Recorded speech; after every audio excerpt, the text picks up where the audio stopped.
सबकी लाडली और हर दिल अजीज कही जाने वाली हमारी भारत की स्वर कोकिला, स्वर साम्राज्ञी लता मंगेशकर।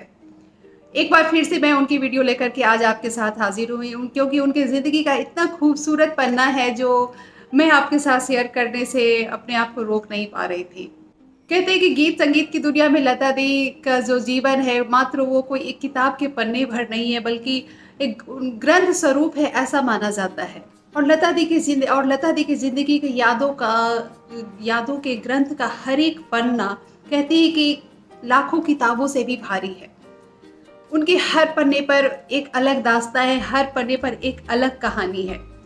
तो मैं अपने आप को उससे रोक नहीं पाती हूँ, और उसी उनकी ज़िंदगी उनका जो ज़िंदगी का जो ग्रंथ का जो पन्ना है, उसमें से बहुत ही खूबसूरत यादगार पन्ना जो है, उनके ज़िंदगी में घटित जो एक घटना है, जो उनके ज़िंदगी से भक्ति पद को दर्शाता है कि वो कितनी ईश्वर के प्रति उनकी कितनी आस्था थी और कितना उनको प्रेम था। तो यही घटना आज मैं आपके साथ शेयर करने वाली हूँ, जो उन्होंने एक इंटरव्यू के दौरान बताया था, जो उनके ज़िंदगी का बहुत ही खूबसूरत यादगार जो वो पल था, जो मैं आज आपके साथ शेयर करूंगी।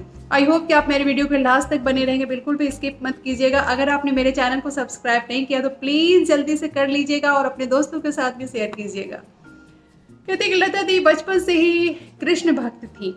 कृष्ण के प्रति उनका एक अलग ही आकर्षण था, अलग ही आकर्षित होती थी कृष्ण को देख करके, और ख़ास करके उनके बाल स्वरूप की वो बहुत ही जो दीवानी थी कह सकते हैं। बाल लीला उनको बहुत पसंद था, ऐसा कह सकते हैं।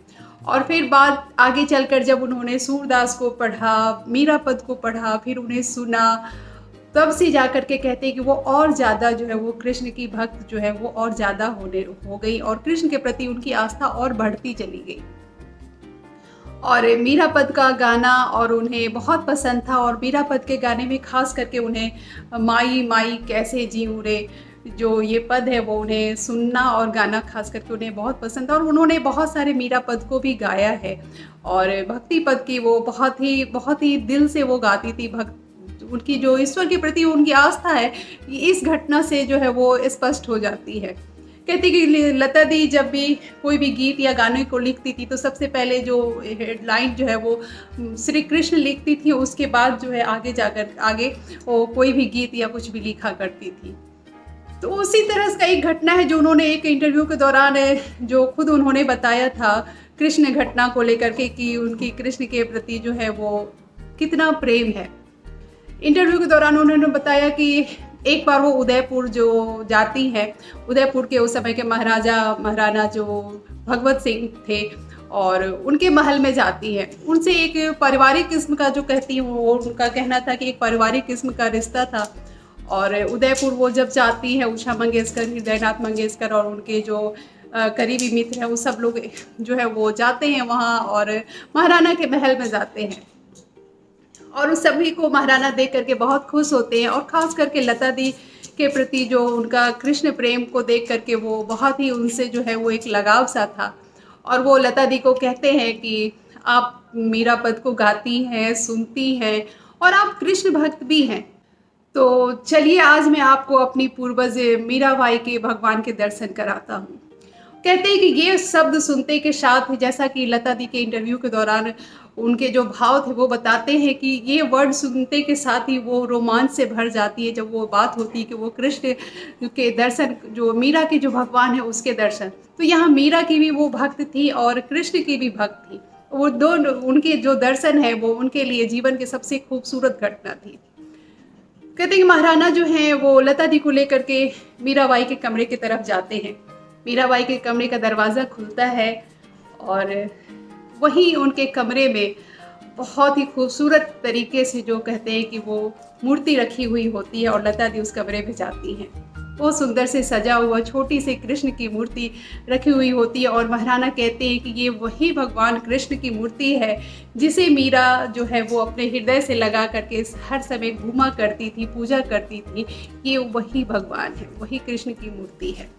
और ये मूर्ति देखते के साथ ही कहते हैं कि लता दी की आंखों से जो उनके प्रति जो आस्था और प्रेम था, वो उनके आंखों से छलक जाता है।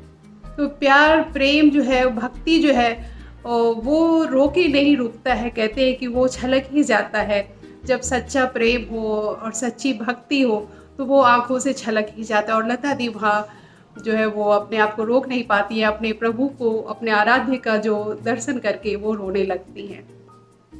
और इस तरह से पता चलता है कि वो उनका कृष्ण के प्रति कितना प्रेम था, कितनी आस्था थी। और इसी तरह का दूसरा वाक्य उनका भगवान श्री राम की भक्ति के प्रति भी है। ये भी बहुत ही इंटरेस्टिंग है। जैसा कि लता दी ने बताया है कि वो एक गाने का, एक भजन का रिकॉर्डिंग कर रही थी कि पायो री मैंने राम रतन धन पायो। आपने सुना होगा, ये बहुत ही खूबसूरत भजन है। सुनने के बाद आप कहीं खो जाते हो इस गाने में।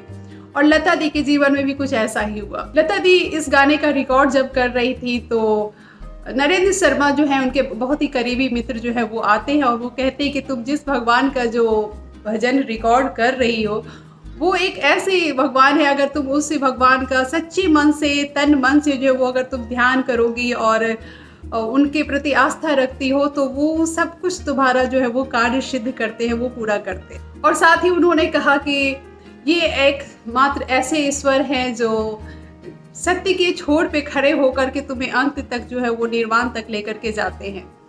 कुछ इसी तरह का वाक्य जो है उन्होंने लता दी को बोला, जो लता दी के कहते कि अंतर मन को छू गया और उनके मन में बैठ गया। और लता दी ने कहा कि कुछ घटना ऐसी घटी एक मेरे अंतर मन में कि जब मैं इस गाने का रिकॉर्ड ख़त्म होते होते भगवान श्री राम के प्रति मेरी आस्था, मेरा जो एक विश्वास, उनके प्रति जो भक्ति है, इतना ज़्यादा बढ़ गया कि मैं अपने आप को कह सकती हूँ कि मैं राम भक्त हो गई। वो उन्होंने कहा कि मैं बयान नहीं कर सकती, एक अलग ही विश्वास और आस्था जो है मेरा उनके प्रति जो है वो बढ़ गया था। और नतीजा ये हुआ कि इस गाने का रिकॉर्ड जो है वो सबसे ज़्यादा जो है वो रिकॉर्ड हुआ। और जितनी बधाइयाँ और जितना जो इसके लिए मुझे मैसेजेस आए उतना और किसी रिकॉर्ड के लिए नहीं आया। जितना आशीर्वाद, जितना प्यार मुझे इस रिकॉर्ड के लिए मिला कि पायो री मैंने राम रतन धन पायो। और नरेंद्र शर्मा ने इस बात का जिक्र भी किया था कि देखना इस गाने का जो रिकॉर्ड है वो रिकॉर्ड तोड़ेगा, और बिल्कुल वैसा ही हुआ। और ये उन्होंने कहा, लता दी ने कहा कि ये भगवान श्री राम की ही मर्जी है, उनका आशीर्वाद है जो ऐसी घटना जो है मेरे जीवन में घटी और मैं भगवान श्री राम के प्रति बहुत ही आस्थावान हूँ और मुझे मैं भगवान श्री राम की जो है वो भक्त हो चुकी हूँ और भगवान के प्रति उनका बिल्कुल जो है वो आस्था उनका बहुत ज़्यादा जो है वो बढ़ चुका था। और बहुत सारे उन्होंने भजन भी गाए हैं, भक्ति पद गाए हैं, राम के भजन गाए, कृष्ण के भजन गाए लता दी ने। और ख़ास करके ये बहुत ही चर्चित हुआ। और सेकंड जो बहुत ही फेमस हुआ था उनका, जो कहते हैं कि लाल कृष्ण आडवाणी के जो रथ यात्रा में उन्होंने भजन गाया था, जो आडवाणी साहब के रथ यात्रा का जो है वो कहते हैं कि सिग्नेचर ट्यून बन गया था। हर जगह वो गाने जो है वो राम नाम में ऐसा जादू, राम नाम मन भाए, मन की अयोध्या तब तक सुनी जब तक राम ना आए। इस गाने को भी लता दी ने बहुत खूबसूरती से गाया है और इसे आप ज़रूर सुनिएगा कि पायो री मैंने राम रतन धन पायो। और इसे सुनिएगा, आपको कैसा लगता है कमेंट करके ज़रूर से बताइएगा और अपने यादों में इसे सहेज करके रखिएगा इस नई जानकारी को। और लता दी के जो भक्ति पद है उसे अपने अंतर्मन में सहेज करके रखिएगा। और लाइक कमेंट करते रहिए, शेयर करते रहिए मेरे इस वीडियो को और मुस्कुराते रहिए, ज़िंदगी में चलते रहिए, क्योंकि चलना ही ज़िंदगी है, थम जाना मौत है और बाकी ऊपर वाले पे छोड़ दीजिए और मुस्कुराते रहिएगा। फिर से मिलेंगे नेक्स्ट वीडियो में, तब तक के लिए आप अपना और अपनों का भी ख्याल रखिएगा। Thank you very much. जय हिंद। बाय।